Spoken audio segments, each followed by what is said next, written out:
Gente, continuando aqui, só para fechar a parte de descritiva, alguns gráficos que eu falei, mas não mostrei a parte no Excel. Então é bem simples. No caso do histograma, como é que funciona? Porque é para variáveis quantitativas. Seleciono todas as variáveis, no caso, todas as observações referentes ao peso. Aí vou inserir, tem esse ícone aqui, histograma. Muito simples. Então, o procedimento vai ser equivalente, tá? Aqui eu tenho umas classes que ele faz automaticamente.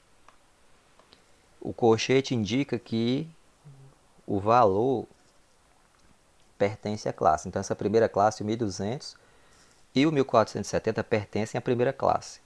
O 1470 está na primeira classe, mas não está na segunda. Vejam que aqui é um parêntese, e parênteses indica que o valor não está dentro daquela classe. E o colchete indica que o valor está dentro da classe. Então aqui eu posso mudar o título, né? Então, não vou colocar aqui, seria, por exemplo, o peso dos animais de 2018 a 20, por exemplo, de machos e fêmeas da raça tal, no, dessas regiões, né? Piauí, Oeiras e Quenova. Ok? Então aqui poderia colocar aqui, ó, no mais, o título, né? Dos eixos.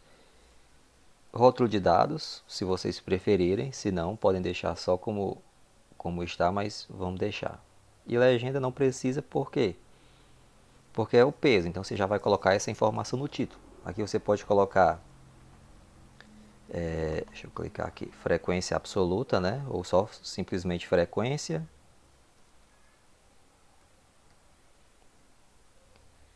E aqui, classe dos pesos. Ou então simplesmente peso.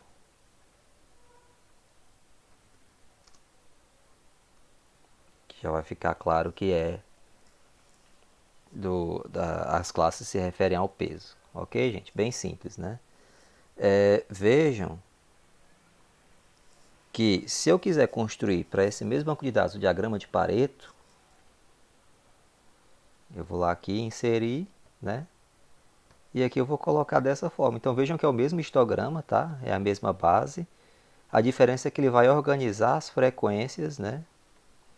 Da maior para a menor, as frequências absolutas, tá? Então aqui a primeira classe não é mais aquela de até 1740, 1470 e 1740. A primeira classe vai ser de maior frequência absoluta, que vai ser essa de 1740 a 2010. A segunda classe vai ser de 1470 a 1740 e assim vai. E aqui ele coloca a frequência relativa associada, a frequência acumulada, né? Associada a essas frequências. Então ele coloca na prioridade como ela vai crescendo até atingir todas as classes, tá? Então aqui esse valor vai do menorzinho valor, que é basicamente a frequência absoluta sobre o total. Aí aqui já vai somar essas duas primeiras, aqui soma as três, aqui soma as quatro e assim sucessivamente, até fechar o 100%, ok? Para colocar o título, vai ser o mesmo procedimento. Vou marcar aqui essas opções para colocar o título, rótulo se preferirem, então fica a critério de vocês, tá? Lembrando que se vocês quiserem também mudar a cor, é possível, tá? Só vir aqui nesse pincelzinho, que ele dá outras opções, tá? Então fica a critério de vocês, mas isso é o de menos. O importante é conhecer o gráfico e saber utilizar, ok? Para fechar, na parte de gráfico, temos o box plot, que a ideia é muito parecida, tá? Então, por exemplo, se eu quiser fazer o box plot do peso, inserir aqui no mesmo ícone, aí eu vou ter aqui a opção, ok? Então aqui eu posso fazer da mesma forma, colocar os títulos, né? Não precisa colocar aqui legenda, porque a gente já sabe que é o peso, a gente vai colocar no título qual a variável, tá? E aqui ele indica o quê? Aqui indica que temos um outlier com peso aqui em torno de 3.200, 3.300 gramas, né? Aqui será o delimitador, né, do intervalo interquartílico, que aqui vai ser Q3, né, mais 1,5 vezes Q3 menos Q1, e esse tracinho aqui embaixo vai ser Q1, né, menos 1,5 Q3 menos Q1, tá? Tudo isso aí no material. aqui nessa parte da caixa azul eu tenho o terceiro quartil, no meio a mediana e aqui o primeiro quartil. E esse valorzinho aqui do x vai ser a média, ok, gente? Então aqui você poderia colocar no título, tá? Box plot para o peso da raça, eu acho que é galinha canela preta aqui, tá? Galinha da raça canela preta de 2018 a 2020, nas regiões tal, no estado do Piauí, ok? Aqui colocaria peso, não precisaria, aqui colocaria, aqui colocaria o peso, né, aqui dessa variável.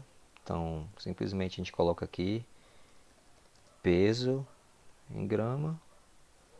E esse título aqui não precisa, né, na verdade, do eixo X, tá?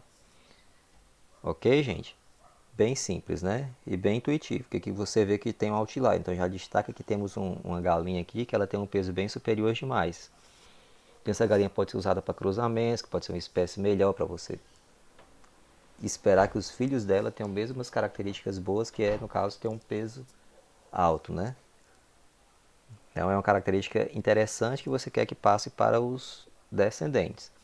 Professor, mas eu quero fazer comparando com outra variável. Então eu vou selecionar aqui, por exemplo, o sexo e o peso, para saber se existe diferença no peso por sexo, né? Então o que é que eu faço? Seleciono aqui o sexo e o peso, né? Inserir, mesma forma. Olha como fica legal. Então aqui o M e o F, masculino, macho e fêmea, né?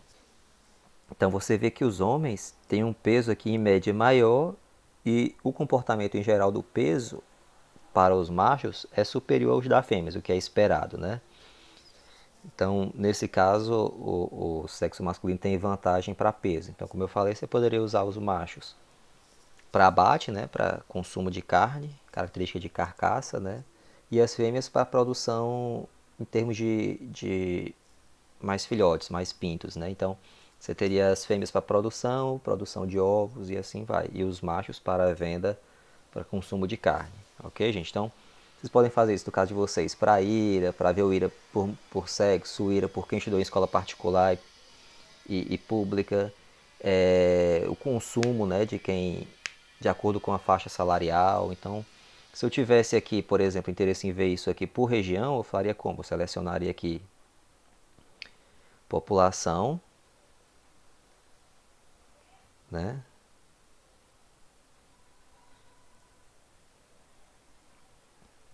Então aqui, ó, vamos aqui a população e ao peso. Então vou aqui inserir, né, mesma ideia. Olha só. Então vejam que a distribuição está muito parecida, né? Entre os pesos em média, todos têm mais ou menos a mesma média. Mas a dispersão aqui está um pouquinho maior de Teresina, talvez porque a quantidade de observações seja maior. Mas em média são bem próximos.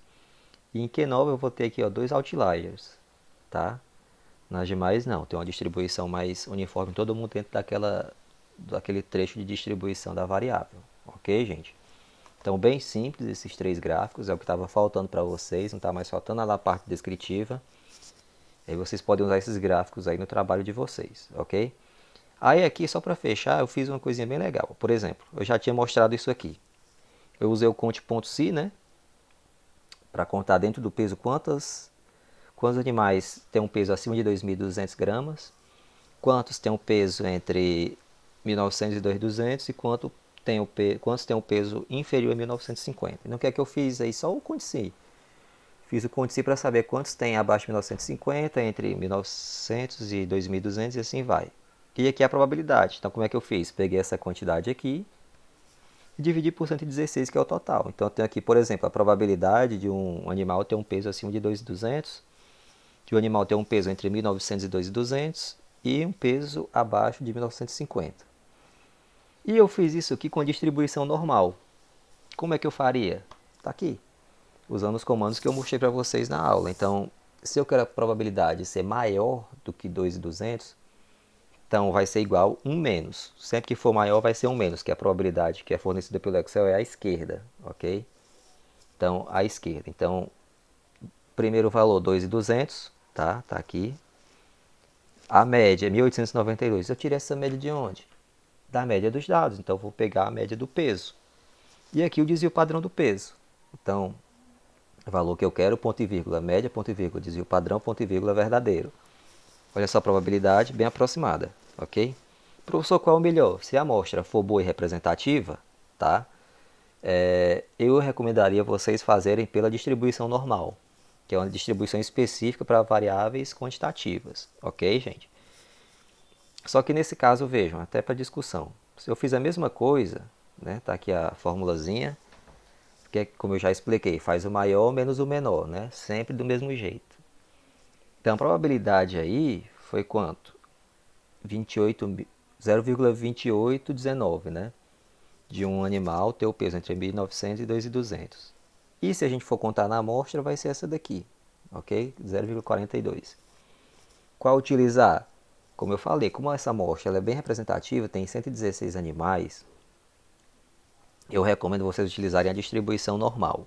Quer dizer que outra está errada? Não, são duas formas diferentes de estimar essa probabilidade, através da contagem, né, definição clássica, e através da distribuição normal.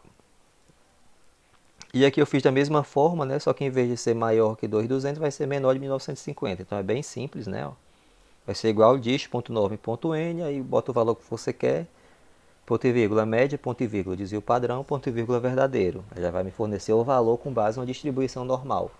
Então você não precisa padronizar, você usa direta distribuição com a média dos seus dados originais e o desvio padrão dos seus dados originais. Ok, gente? Então, vocês já estão municiados, já tem conteúdo suficiente para aplicar e, diante do banco de dados, seja maior ou menor, fazer várias análises que digam que sejam interessantes para vocês, seja no dia a dia, em atividades da discência de vocês, né, enquanto alunos, ou no estágio. Então, vocês podem já ter esse conhecimento para passar para alguém. Ok, gente? Não esqueçam de colocar esses assuntos, inclusive no dia de vocês, mas no trabalho, da disciplina, no seminário. Serão informações muito úteis para efeitos de comparação, né, entre as variáveis ou dentro de uma variável quantitativa, estratificando por um sexo, por uma região, por uma faixa etária, por uma faixa de renda. Tá? Então são formas fáceis de visualizar o comportamento dos dados, calcular probabilidades bem simples. Ok, gente? Então é isso.